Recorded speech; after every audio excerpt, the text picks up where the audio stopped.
안녕하세요. 오늘 우리가 함께 살펴볼 자료는요. 지저스 처치에서 나온 겸손, 하나님의 뜻에 복종하는 삶이라는 성품 묵상집 발췌문입니다. 네, 안녕하세요. 특히 그 마태복음 26장 39절 아시죠? 예수님이 겟세마네 동산에서 기도하시는 그 장면, 거기에 좀 초점을 맞추고 있어요. 네, 아주 중요한 장면이죠. 그래서 오늘 이 자료가 말하는 진정한 겸손, 이게 대체 뭘까? 그리고 그게 하나님께 복종하는 삶이랑 어떻게 연결되는지 한번 깊이 이야기 나눠보겠습니다. 좋습니다. 이 자료에서 말하는 겸손의 핵심?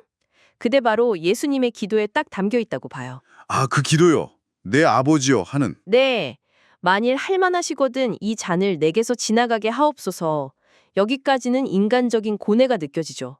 근데 그 다음이 중요해요. 그러나 나의 원대로 마옵시고 아버지의 원대로 하옵소서. 그렇죠. 그 반전이. 바로 이 부분. 자신의 뜻, 자신의 감정, 그 모든 것보다 하나님의 뜻을 앞세우는 그 복종. 이걸 이 자료는 겸손의 본질로 보고 있는 거죠. 단순히 그냥 나를 낮춘다 이런 감정적인 차원을 넘어서는 거네요. 훨씬 넘어서죠. 근데 여기서 정말 흥미로운 지점은 이런 복종이 사실 우리 인간의 의지만으로는 불가능하다고 이야기한다는 거예요. 아, 그래요. 우리 힘으로는 안 된다. 네, 하나님의 능력이 우리 안에서 역사할 때 비로소 가능해진다고 말합니다. 성령님께서 도우셔야 한다는 거죠. 성령님이 그럼 구체적으로 어떻게 도우시는 건가요? 하나님의 뜻이 뭔지 분별하게 하시고 또 그 뜻에 기꺼이 순종할 수 있도록 마음과 힘을 주신다는 거예요. 아, 분별하고 또 순종할 힘까지. 그렇죠. 근데 더 재밌는 건 그렇게 복종할 때 오히려 참된 자유와 기쁨을 누리게 된다는 설명이에요. 이게 좀 역설적이죠. 네, 복종하는데 자유롭고 기쁘다.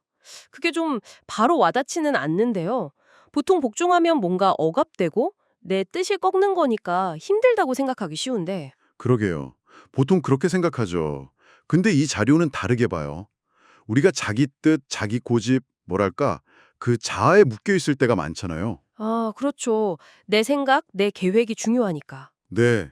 그런데 하나님의 뜻에 복종함으로써 바로 그 자기중심성에서 벗어나게 된다는 거예요. 나를 얽매던 것들로부터의 자유. 그래서 역설적으로 자유롭고 기쁘다는 거죠. 자아를 내려놓음으로써 얻는 자유랄까요? 아, 그런 관점이군요. 내 뜻을 내려놓는 게 나를 잃는 게 아니라 오히려 더 큰 자유를 얻는 길이다. 바로 그거죠. 그리고 이 자료는 여기서 한 걸음 더 나아가서요. 이 겸손과 복종을 더 큰 그림 안에서 보기에요. 하나님의 시각이라는 틀인데요. 하나님의 시각이요? 어떤 거죠? 창조, 타락, 그리고 구속이라는 그 큰 이야기 틀 안에서 설명해요. 아, 창조, 타락, 구속. 익숙한 틀이네요. 네. 첫째로 창조 때 인간은 원래 하나님의 뜻에 기쁘게 복종하도록 그렇게 설계되었다는 거예요. 이걸 형성이라고 보고요. 그게 우리 본연의 모습이라는 거죠. 원래는 복종이 자연스러운 거였다. 그렇죠. 근데 두 번째, 타락하면서 인간이 자기 뜻을 앞세우기 시작했다는 거예요. 하나님 뜻 대신에요. 이게 왜곡이죠. 교만이 들어선 거예요. 하나님과의 관계가 틀어진 거군요. 만해에서의 그 순종을 통해서 우리가 다시 겸손과 복종의 삶을 회복할 길이 열렸다는 겁니다. 이게 정화예요. 예수님을 통해 다시 회복될 수 있다. 네. 그러니까 이 큰 그림에서 보면 겸손한 복종은 그냥 어떤 좋은 덕목 중 하나가 아니라 우리 인간 본연의 모습이고 또 하나님과의 깨어진 관계를 회복하는 핵심 통로라고 이 자료는 강조하고 있는 셈입니다. 와, 그렇군요. 겸손과 복종에 대한 이해가 훨씬 깊어지는데요. 자, 그럼 이 모든 이야기가 이걸 듣고 계신 당신에게는 어떤 의미로 다가올까요? 이 자료는 사실 우리 각자에게 꽤 직접적인 질문들을 던지고 있거든요. 네, 그렇죠. 아주 실제적인 질문들이죠. 지금 당신은 당신의 삶에서 하나님의 뜻에 얼마나 기꺼이 복종하고 있습니까? 하고 묻는 거죠. 내 계획, 내 욕심이 하나님의 뜻과 다르다고 느껴질 때 나는 과연 내 뜻을 내려놓고 있는가? 정말 중요한 질문이죠. 매일 기도와 말씀을 통해서 그분의 뜻을 정말 찾고 있는지, 그리고 깨달았다면 즉시 순종하고 있는지, 이런 구체적인 점검을 요구하는 거예요. 맞아요. 머리로만 아는 게 아니라 삶으로 살아내고 있느냐 하는. 네, 결국 이 자료가 계속해서 강조하는 바는 이겁니다. 겸손은 그냥 소극적으로 나를 낮추는 게 아니라 하나님의 뜻을 인정하고 거기에 적극적으로 복종하는 능동적인 행위라는 것. 능동적인 행위. 네.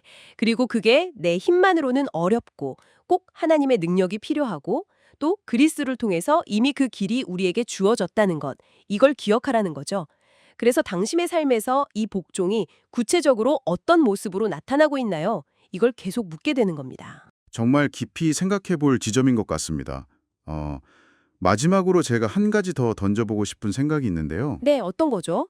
이 자료의 관점에서 본다면 당신의 그 아주 사적인, 개인적인 복종의 행위들 있잖아요. 그게 단순히 그냥 나 혼자만의 일이 아닐 수도 있겠다는 생각이 들어요. 아, 어떤 의미에서요? 그러니까 내가 하나님 뜻에 순종하는 그 작은 행동 하나하나가 어쩌면 내가 속한 가정이나 교회, 직장 같은 공동체 안에서 하나님의 뜻이 드러나고 또 이루어지는 그런 통로가 될 수도 있지 않을까 하는 거죠. 아, 나의 순종이 공동체에 영향을 미친다. 네, 나의 작은 복종이 그냥 나에게서 끝나는 게 아니라 공동체라는 더 큰 그림의 일부가 되어서 하나님의 뜻을 이루어가는 데 쓰임받을 수 있다는 것. 이 연결성에 대해서 한번 곱씹어 보시는 것도 좋지 않을까 그런 생각이 드네요. 와, 정말 중요한 포인트네요.